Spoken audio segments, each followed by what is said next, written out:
सबों को नमस्कार।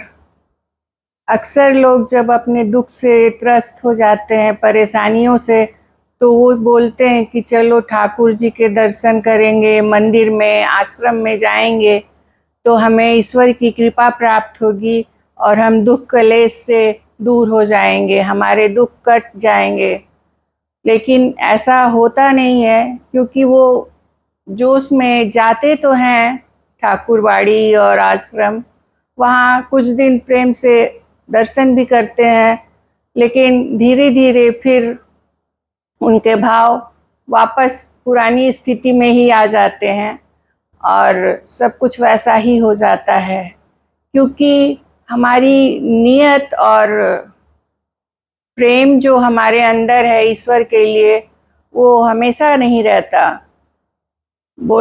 ऐसा अगर होता कि ठाकुरबाड़ी और बाहर में दर्शन कर लेने से मंदिर में हमारे दुख दूर हो जाते, तो शकुनी, दुर्योधन और दुशासन तो महाभारत काल में हमेशा ईश्वर कृष्ण भगवान के दर्शन रोज ही कर रहे थे।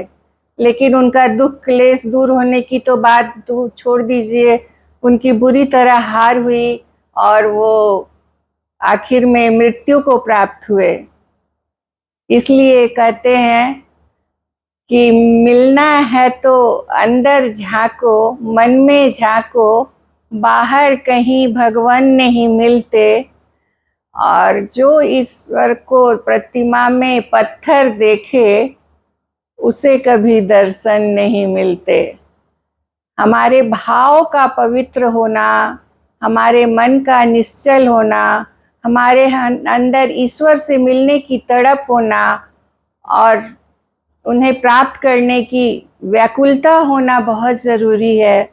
और वो हमें अपने अंदर में ही बैठे हुए मिलेंगे। उसके लिए हमें हर जगह भागने की ज़रूरत नहीं है।